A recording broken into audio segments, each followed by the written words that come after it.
This is Danny Frank for GNAT TV. We're delighted to be for this show at the Dorset Theatre, the Dorset Playhouse and the Dorset Theatre Festival.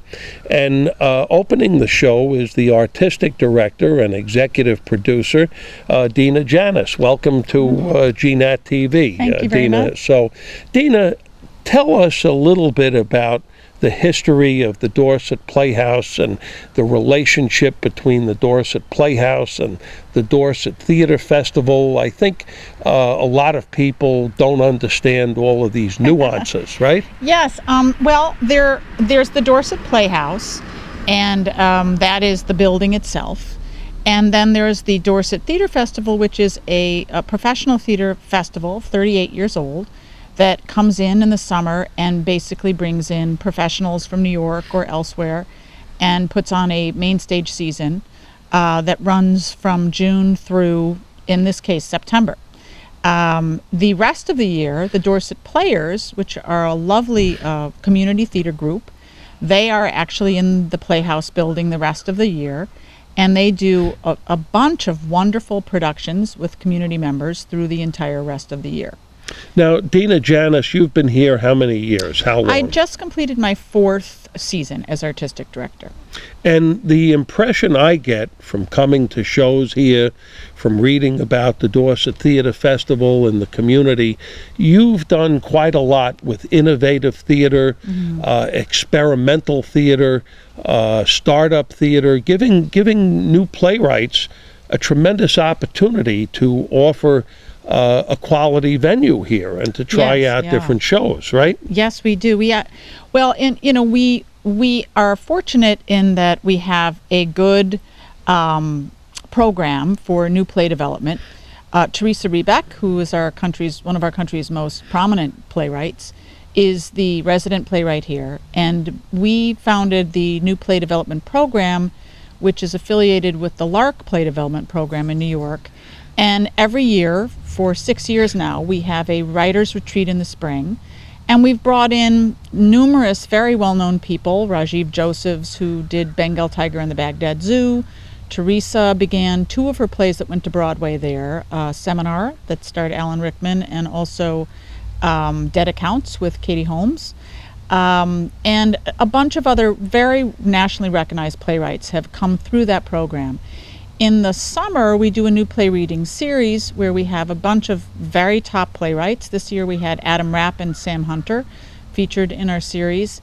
And we also have done some new play premieres. So we did a premiere of Teresa's play, The Novelist, in our first year here. And we did a premiere of Michael Christopher, who was a Pulitzer Prize winning playwright. We did his play, The Whore Mr. Moore, starring Judd Hirsch last year. And it's so important in the world of theater for actors, for directors, for lighting people, costume people, to be able to find credible venues to do experimental and innovative theater. Yeah, absolutely. And I felt like the audiences here they love the new plays. They love coming to see something that is originating on our stage and may end up going to Broadway or elsewhere, and it's kind of exciting to be part of that process. The designers, of course, love designing work that's new, and it's great for the actors. You get a lot of interesting actors who are drawn to come here because of the projects that we're doing. So this past summer, as we're concluding, you had a pretty interesting series. Yes, we did. Claiborne Park, and I'm looking at the mailer here, the brochure. You had Barefoot in the Park, which is a classic, a Neil Simon classic, and as you mentioned, the scene with Teresa Rebeck. Right.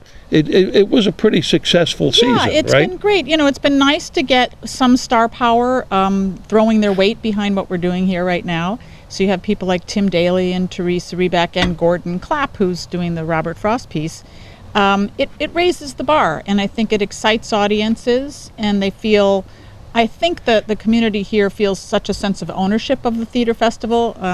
Many people grew up coming to see the plays here. So the fact that we're able to kind of turn this corner and bring these people in right now, I think is super exciting for people. And we're going to be talking with Gordon Clapp, of course, Yes. a well-known television star and star of Broadway plays and movies, about his production on Robert Frost. Yeah, so it's beautiful. Well, for me, it was a no-brainer. You know, we love to support new plays. The playwright who wrote this is a new playwright, Andy Dolan, great writer. And, of course, Robert Frost is, you know, Vermont, quintessential Vermont. I mean, you kind of can't find a better place to do a play about Robert Frost. And, of course, Gordon is just a fantastic actor, and his work in this is just superb. It's excellent work. It's rare that you get to see such a fine piece of work. Just one man, a poet, words, a poem, very simple but very profound. So it felt to me like the best way to end our season this year. So let's talk now with Gordon Clapp. Yes, I think he's here. Okay.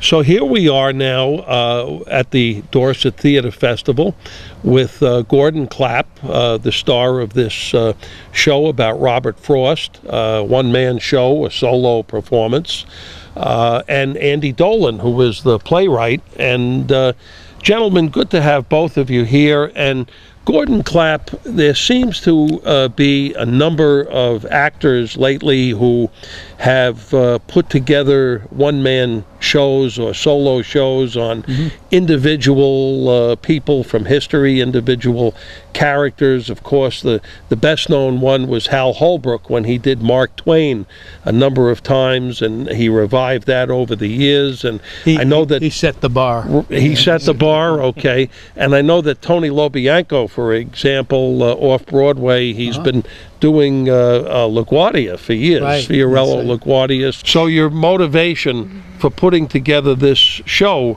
about Robert Frost? Well, I grew up in this part of the world. I grew up in New Hampshire, and so Robert Frost was sort of part of the backdrop of growing up. I saw him on television at the Kennedy inauguration when I was 12 years old.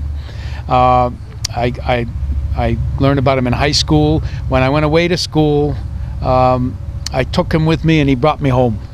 Really? Yeah. And years ago, about 35 years ago, I read the biographies, and I decided at that time that I really needed to do something with this for the theater. And so it took me 30 more years to get around to addressing it. And one night I turned on a video camera, and I said, I'm going to be Robert Frost for about 10 minutes, and I was. And I was pretty good Robert Frost, so I thought, all right, I have to get around to this now. And I looked at the canvas was huge. I didn't really know how I was going to do it, what I was going to do with it, and suddenly this script appeared. A friend of mine was reading scripts at a theater in Cape Cod, and came across Andy's script and hooked us up, and the rest is mystery. So Andy Dolan, playwright of this production, what is your genesis of Robert Frost here? I actually, believe it or not, I mean, look at Gordon and look at me. I initially conceived it as a one-person show for myself. But I saw the light, and I was looking for something to do as an actor, and I'd never done any playwriting, and I thought, well, if I could do some sort of a one-person show, I could make a little money and maybe have not to do my part-time job, and which was Harvard, very nice. So I started working on one-person poet shows, and the third one I tried was on Frost. I sent the script to my local town playwriting, a new play festival. Gordon's friend read it, and it got passed on to, him eventually. So this is really, again, as I had discussed with Dina Janis, innovative theater in process, right? The coming together of creativity and talent. And luck. Some luck, too. So. Now, what period in Robert Frost's life does this show cover Gordon Clapp? This takes place late in Robert Frost's life, maybe a few months before his death. He spent about the last 25 years of his life what he called barding around, going from occasion to occasion, from library dedication to commencement and he would give these talks, and during the talks he would say his poems. He would punctuate them with the poetry. He never really had an agenda in any of them. He just loved to talk, and what he called free verse. This is my free verse. I'm going to talk. I'm going to just say it to you. I'm going to talk to you, and so this is one of those occasions. And Andy cobbled this together from hundreds of hours of tape, of audio tape, and some videotape, and letters. We get a little bit of biography in there. He never talked about himself and about his family, any of that. It was always it was always about art, about poetry, a little bit about politics, a little bit about religion, and as I say, punctuated with the poetry. But in this particular piece, we go from the lecture hall back to his cabin, and he gets a little more personal. It's as if there's an audience there, even though it's unlikely that an audience would have followed him back to the cabin. Well, they're on the front lawn. They're on the front lawn. Now, a question I like to ask, say, of Tony Lobianco doing Fiorello, or a couple of years ago, Ben Gazzara did Yogi before he passed away. But character development, give us the process you use to research and develop your persona of Robert Frost. I had heard numerous audio tapes. Well, really only a few before Andy gave me his treasure trove. But I'd seen a couple of videos. But I had tapes of him saying his poems, and a couple of those occasions that I talked about, and so that sound was in my head for a really long time, and it's a sound that I grew up with, a dialect that I grew up with, partly New England, partly old school, just a sort of an educated dialect from the early part of the 20th century, I guess. And you obviously had the benefit of watching television clips and things of that sort to develop his mannerisms and gestures, right? Right. Yes. So I had there were a few video clips that we had, and I fell in love with it. It was just something that as an actor you want to do. You want to be able to channel this character, this wonderful character. And so I started doing it without the wig and makeup and all that. And now, I don't really have any makeup, but I have the eyebrows. The eyebrows do it all. Now, from what I've seen on the internet, you're doing this show all over the United States, it appears. I see it's in a number of theaters that you're doing performances. It's almost exclusively been New England so far. We've had a couple of New York performances, sort of private performances in New York, but it's mostly been New England. We're trying to get it out west, but we want to get it into a big venue out west, or at least a prestigious venue out west, and then I'd like to bard around with it for a while. Take it to it plays so beautifully in academic communities, and this run in Vermont has just been a dream. We come across what I call frost stations along the way, and these are the witnesses. These are the folks who studied with him, who were at Amherst and Dartmouth and Breadloaf and Middlebury. Or who knew him, whose families knew him, and just dozens of wonderful stories about him have come from this little mini tour de frost that we're doing. So now, Gordon Clapp, I understand that you studied at Williams College, which course, is a huge theater school, right? It is now. There was no major in theater when I was at Williams, but they had a wonderful program, and it's basically all I did. I think I occasionally opened a book, but I was there at an easy time when they were giving away diplomas, because the students had gone on strike, and they were begging us to come back and get our diplomas. And now, I would imagine I took the road less traveled but much easier. I would imagine you've performed at Williams through the years, right? The Williamstown Theater I Festival? haven't really. Oh, really? When I graduated, I spent a summer at Williamstown. And I was in Frank Langella's first Cyrano. The first time he did Cyrano, I was an apprentice, and it was just an amazing. It was amazing to be in the same room with somebody with that kind of energy and that commitment. And I learned a great deal just by being on stage with somebody who was that gifted and committed. But you know, Williams is the great arch rival of Amherst, and I've done this play at Amherst, but Williams is a little slow to come around. So I'd like to talk to the English department there and see if they could muster up a few dollars to bring me home. I think that's certainly in order. So definitely. So now, of course, everyone remembers you from your dozen seasons in NYPD Blue, and that was a great classic series of television. They don't make them like that anymore, really. I mean, any retrospective on NYPD Blue? I'm sure a lot of actors would kill for an opportunity like that, a career opportunity, right?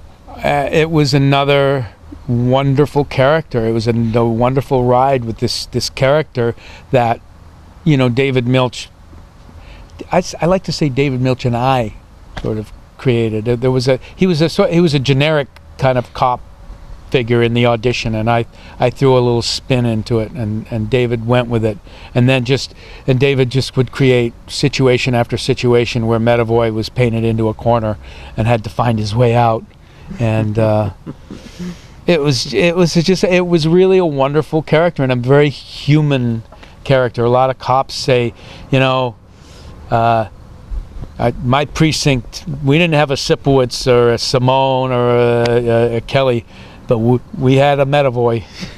And sometimes the guy would go, I was the Medavoy in my precinct. But we all had Medavoys, you know, so that was very gratifying to hear that from cops.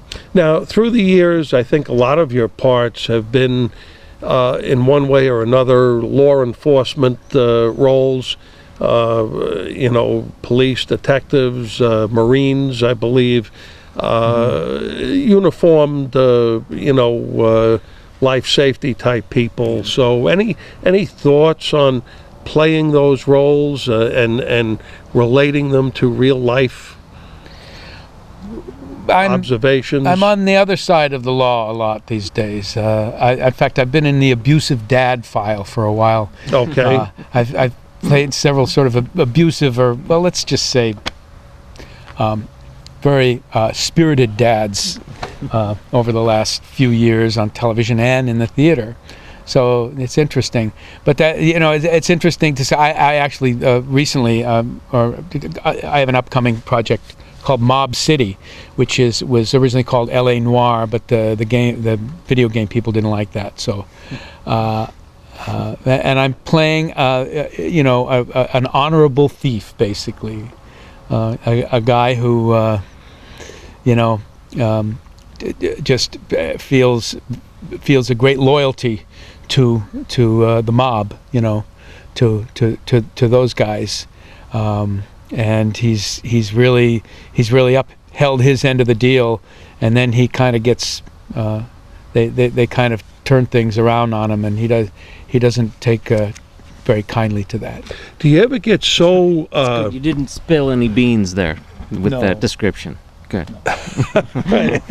Andy Dolan, who is the writer of the Robert Frost Show. So yeah, you can see why I'm so happy with my actor, because just sitting here listening to him talk, I'm entertained. I don't know There's something about Gordon. Well, you ever get so committed to parts, for example, cops, law enforcement, or maybe on the other side, mobsters, that you sit and think, suppose I actually was in real life a mobster, or I was a cop. I mean, do you ever, is there that much realism in, or can you literally walk away from it? I wish I could say I think more like a cop, but I'm not suspicious of anybody, and that's terrible. That's a terrible way to be. You're supposed to be suspicious of everybody when you're a cop, and but I like to think that I might know what to do in a certain situation, if something came up. I'm looking at a 3-page story which was in the New York Daily News recently on a classic movie that Gordon Clapp made. What was it, 1988, I believe it was. An independent, I believe it was, right? An independent film? It was with a company that is no longer, but it wasn't really a studio picture.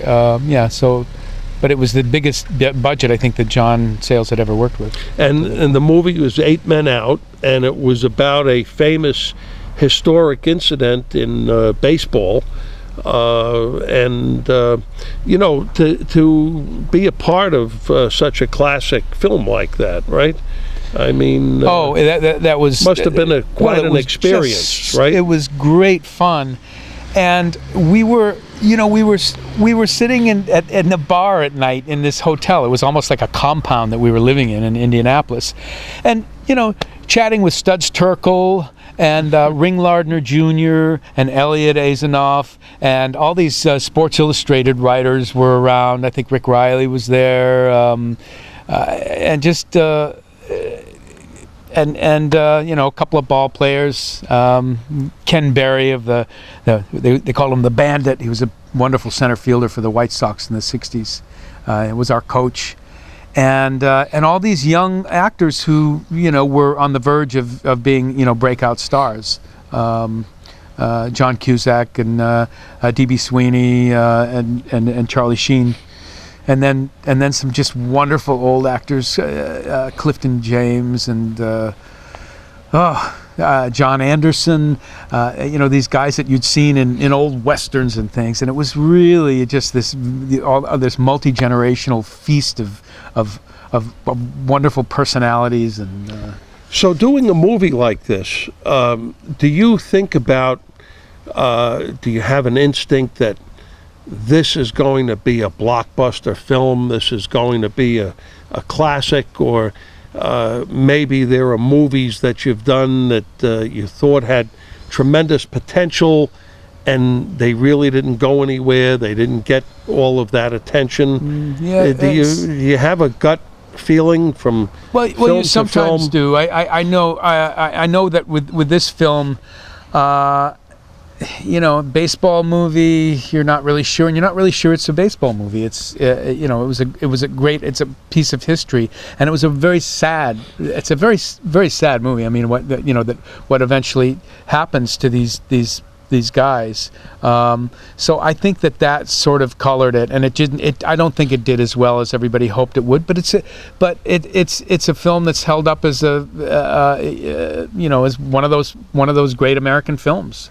Like Matewan, another John Sayles film that was we made the year before this, is in classrooms all the time now, and it's a great film that just didn't have enough juice at the box office, and it was it didn't have the budget, or didn't have all the promotion that studio films have. So yeah, it's hard to predict that kind of success. I know with NYPD Blue we were. I thought, looking at that, I just thought, this is a great piece of television, but I'm just not sure people are going to watch this. I just didn't know that if people would get dizzy from the camera work, or they'd be offended by the language, and there were all kinds of reasons why it looked like it wasn't going to go, but it went for 12 years. Gordon Clapp, something that you haven't done yet artistically in theater or motion pictures or television that you'd like to do in your career? Well, I'm a little Besides bringing the Robert Frost production to Williams College. Yes. I'm a little long in the tooth for Hamlet, but you know, maybe I'll play him on radio someday. But I really would love to do a big Shakespeare, and it's probably going to be Lear at this point. But that's a few years down the road, I guess. I'm always looking for a great role, and I found some great ones recently, you know, just in the little bit of theater that I've been doing the last few years. There are some wonderful playwrights out there. Jack Neary, Tommy Nohilly, Andy Dolan. Andy Dolan has brought me this wonderful script, and he and Jack Neary are collaborating on something now that you know, I'm hoping are going to be is going to find a home, but that would require me to sing, and I can't sing. Don't ask me. Well, and Andy Dolan, what's coming up for you? Well, we're continuing this tour here through Vermont, and with a stop in Connecticut at Yukon Stores. As Gordon said, I'm collaborating with a playwright friend of mine, Jack Neary, on a new project, and that plus I'm sending out another earlier play of mine about the poet Dylan Thomas. Dylan Thomas. Well, there was a show on Broadway, I think back in the 60s, right? Back in the 60s, yes, called Dylan, right? Yeah. Alec Guinness, I think, played Thomas. Yeah. And I read the play, and I thought it was fantastic. But this is very different. It's more in the line of this Frost play. It's him at a at a recital, but also him elsewhere. So it jumps back and forth. So is there a website for the Robert Frost show? Yes. Dedicated website that our viewers could get on there? www.thisversebusiness.com. www.thisversebusiness.com. Yeah, it's the title of the play. So, Andy Dolan, playwright of the Robert Frost production at the Dorset Theater Festival. Thank you for being our guest. Thank you, Danny. Gordon Clapp, one of the great people in theater and movies and television. I very much appreciate having you here. Thank you so much. Thank you, Danny. This is Danny Frank for GNAT TV.